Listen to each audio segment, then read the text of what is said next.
शनिवार को तो ये सब कुछ तय हो जाएगा, तस्वीर बिल्कुल साफ हो जाएगी। लेकिन अब की बार जो चुनाव हो रहे हैं, इसको लेकर अगर मैं आपसे ओवरऑल पूछूं कि आपका जो विश्लेषण है वो क्या है कि कौन से मुद्दे हावी रहें और कौन से मुद्दे कम प्रभावी रहें, दोनों के ओर से?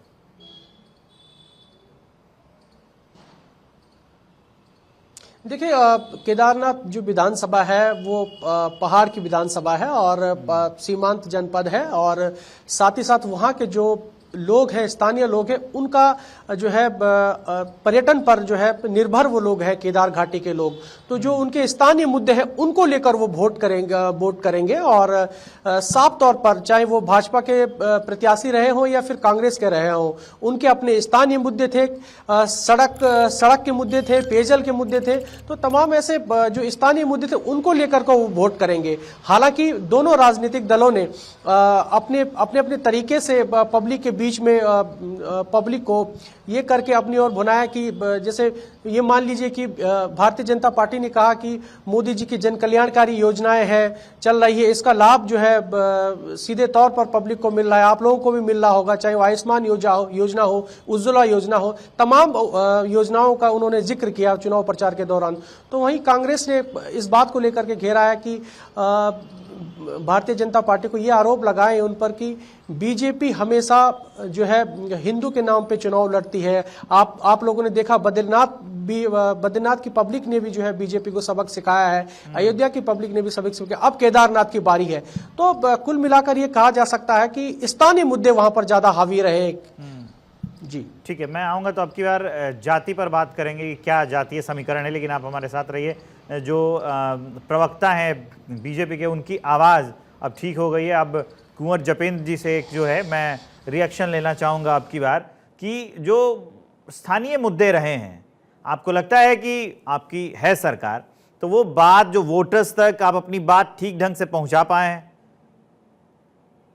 जी बिल्कुल। अभी यहाँ बद्रीनाथ के चुनाव का जिक्र आया, तो बद्रीनाथ की सीट तो कांग्रेस के पास, वहां कांग्रेस की सीट को कांग्रेस ने अगर हासिल कराए तो इसमें कौन सा कांग्रेस ने बहुत बड़ा काम कर दिया। और वहां स्थानीय विधायक पार्टी से नाराज थे, पार्टी छोड़ चुके थे।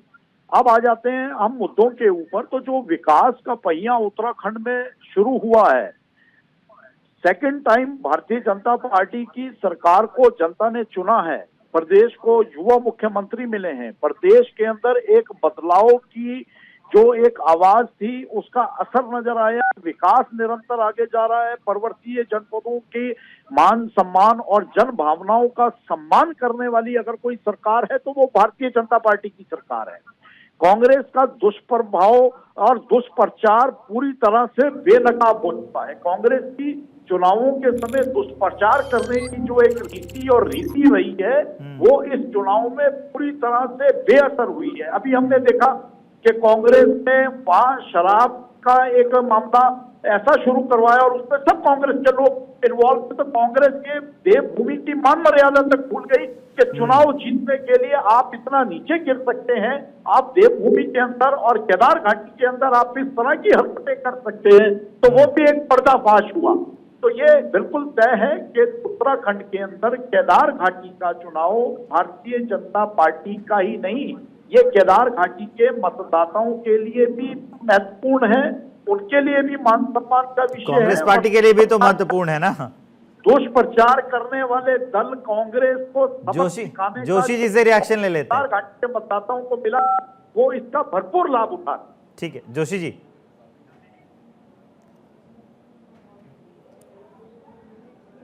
जोशी जी, आपको मेरी आवाज आ रही है? जी जी, मुझे आ रही है। ये जो चुनाव है वो आपके लिए भी तो महत्वपूर्ण है ना, एक तरह से देखे तो इज्जत की लड़ाई है। आपने जो मुद्दे उठाए थे, इससे ये भी तय होगा कि आप वो मुद्दे लेकर कितना अपने वोटर्स तक पहुंच पाए हैं, कितना प्रभावित कर पाए हैं, और आने वाले दिनों में जो आपके पार्टी की स्ट्रैटेजी है वो कैसी होगी और कैसी रहने वाली है ना? निश्चित रूप से विवेक जी, केदारनाथ का चुनाव हमारे लिए बहुत महत्वपूर्ण चुनाव है और हमने उस चुनाव को बहुत शिद्दत से लड़ा है। और आज मतदान हो रहा है। मैं तो केदारनाथ के माननीय मतदाताओं को, माताओं और बहनों को आपके लोकप्रिय चैनल के माध्यम से धन्यवाद भी देना चाहता हूँ कि अच्छा प्रतिशत मतदान हो रहा है। अभी मतदान गतिमान है। लेकिन एक बात बड़ी महत्वपूर्ण बात है, अभी कि आपने बद्रीनाथ का जिक्र किया, मेरे मित्र कह रहे थे कि साहब बद्रीनाथ की सीट तो हमारी थी। ठीक है, सीट हमारी थी, लेकिन चोरी करके तो, डकैती डाल के तो आपने एमएलए को आप ले गए थे। उस एमएलए को जितवाने का आपने बड़ा प्रयास किया, सत्ता का दुरुपयोग किया। वही आज केदारनाथ में हो रहा है, सत्ता का दुरुपयोग किया जा रहा है, नंगा नाच नाचा जा रहा है।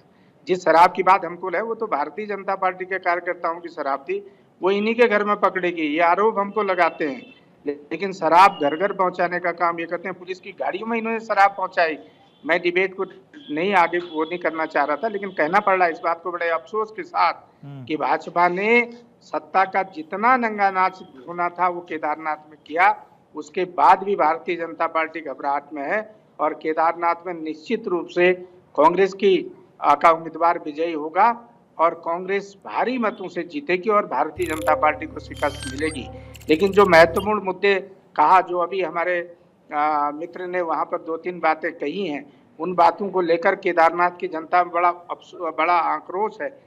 चाहे सोना चोरी का मुद्दा हो, चाहे कृष्णा माई की कुटी का नाम बदलने की बात हो, चाहे गर्भगृह में प्रधानमंत्री जी को कैमरे ले जाने की बात हो, चाहे वहां सोना चोरी की बात हो, चाहे वहां के आपदा में लोगों को जो नुकसान हुआ उसकी भरपाई नहीं कर पाई। जपेंद्र जी इस पर प्रतिक्रिया देना चाहते हैं? तो कई मामले हैं, उन मामलों में केदारनाथ की जनता निश्चित रूप से भारतीय जनता पार्टी को। जपेंद्र जी को सुन लीजिए, प्रतिक्रिया देना चाहते हैं, उनकी प्रतिक्रिया सुन लीजिए।